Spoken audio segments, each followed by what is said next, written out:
ریاست جموں و کشمیر کی عوام اور خصوصاً وہ لوگ جو خط افلاس سے نیچے اپنا گزر بسر کر رہے ہیں، اس وقت ایک ایسے ذہنی تناؤ میں ہیں جس کا سیدھے اثر ان کے ذہنوں پہ، ان کی کارکردگی پہ پڑتا ہے۔ اور اس کے علاوہ جو سیاسی الجھنیں ہیں اور جو حکم نامہ اس وقت گورنمنٹ کی طرف سے جاری کیا گیا ہے، جو بالکل غیر منطق ہے، جس میں کوئی لاجک ہے ہی نہیں، اور جس میں لوگوں نے، ان گورنمنٹ کی ایجنسیز نے امیر اور غریب کے درمیان جو فرق ہے اس کو رکھا نہیں گیا ہے۔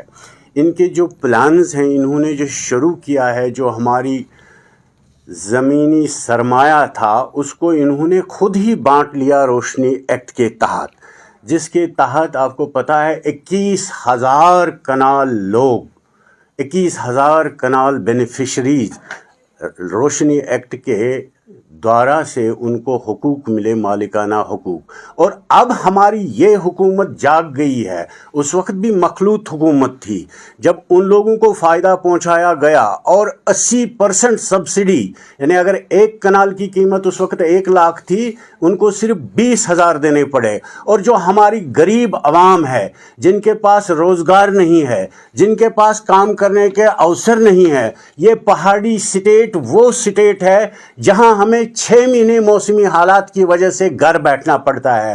اگر انہوں نے کہیں بنجر زمین پہ، کہیں ٹیرین پر، کہیں جو زمین قابل کاشت نہیں تھی، 2 مرلے زمین لیے، کیا ان کو کانسٹیٹیوشنل یہ حق نہیں ہے یہاں گزر بسر کرنے کے لیے؟ کیا ان کو سر چھپانے کا حق نہیں ہے یہ وہاں بیٹھنے کے لیے؟ کیا ہم خود بخود اپنے سماج کو 3 طبقات میں بائیفرکیٹ کرنا چاہتے ہیں؟ ایک ہو گئے ہمارے اعلیٰ حکمران جو حکومت ہم پہ چلاتے ہیں، جن کے ساتھ متعلق العنان ایک ایجنسی ہے جو ہر بار ایسے آرڈر نکالتے ہیں کہ کشمیریوں کو بالکل ذہنی تناؤ میں ڈالا جاتا ہے، ان کو ایسے تفرقات میں جڑایا جاتا ہے کہ وہ لوگ پھر اف بھی نہیں کرتے ہیں۔ تو دوسرا طبقہ جو ہے یہاں، وہ ہمارے وہ پاورفل انڈسٹریلسٹ ہیں، پاورفل مطلب امیر لوگ ہیں۔ اور تیسرا طبقہ وہ ہے جو مشکل سے اپنی 2 وقت روٹی پہ گزارا کرتا ہے، جو خط افلاس میں ہے، اور جس کی پرسنٹیج اس وقت بھی نیشنل پرسنٹیج 10.3 ہے۔ اور ہمارے کشمیر میں جو لوگ خط افلاس سے نیچے سے گزر بسر کر رہے ہیں، ان کی 5 to 7% ٹوٹل پاپولیشن ہے۔ اگر ان لوگوں میں کوئی پہاڑ پہ رہتا ہے، کوئی بنجر میں رہتا ہے، کوئی قابل کاشت زمین پہ جو قابل کاشت بھی نہیں ہے، یا جو ہمارے کیروا ایریاز ہیں، یا جو ہمارے ٹرین ایریاز ہیں جو کسی کام کے نہیں ہیں، اگر انہوں نے 2 مرلے اپنا سر چھپانے کے لیے لیا، کیا گورنمنٹ کے پاس کوئی پالیسی ہے؟ وہ ان امیر لوگوں جنہوں نے اس سرکاری زمین پہ اپنے نجی آفس بنائے، جنہوں نے اس سرکاری زمین پہ بڑے بڑے ویئر ہاؤسز بنائے، جنہوں نے ہوٹل بنائے، جنہوں نے انسٹیٹیوشنز بنائے، جنہوں نے باغات بنائے، ان تک ان کی رسائی نہیں ہوئی ہے۔ اگر ان کو یہ بلڈوز کرتے اور یہ بائیفرکیٹ کرتے کہ جو ہمارے غریب لوگ ہیں، کیا ہم ایک ہی ترازو میں ان کو تولتے ہیں؟ جس کے پاس شام کو 2 وقت کی روٹی نہیں ہے، کیا اس کو وہ بلڈوز کریں گے 2 کمرے جو انہوں نے بنائے ہیں؟ اور اگر کرتے بھی، جب ان کے پاس اتنی ہمت نہیں ہے کہ وہ 2 مرلے لے سکتے ہیں، تو جو بلڈنگ کاسٹ میٹیریل ہے، جو آپ لوگوں کو بھی پتہ ہے، پچھلے اتنے سالوں سے جو ہمارا سرمایہ تھا، قدرتی وسیلے تھے، چاہے وہ ریت تھی، چاہے وہ پتھر تھے، چاہے وہ اینٹیں تھی، کیا ان میں وہ سکت ہے؟ اس وقت کیا ٹچ کر رہی ہے ان کے ریٹس؟ تو کیا ہم اپنے غریب عوام کو مارتے ہیں؟ کیا حکومت اسی لیے ہوتی ہے؟ کیا ان کے پروگرام جو آواس کے ہوتے ہیں، شیلٹر کے لیے، کیا یہی اس سے یہ مطابقت نہیں رکھتے ہیں؟ کیا ہمارے متعلق العنان جو بیوروکریٹس یہاں ہیں، ان کو ذہن میں یہ نہیں آیا کہ ہم اس آرڈر کو کیسے امپلیمنٹ کریں، اس کو کیسے ہم منطق تک پہنچائیں کہ غریب لوگ جو ہیں، جن کے پاس کچھ بھی نہیں ہے،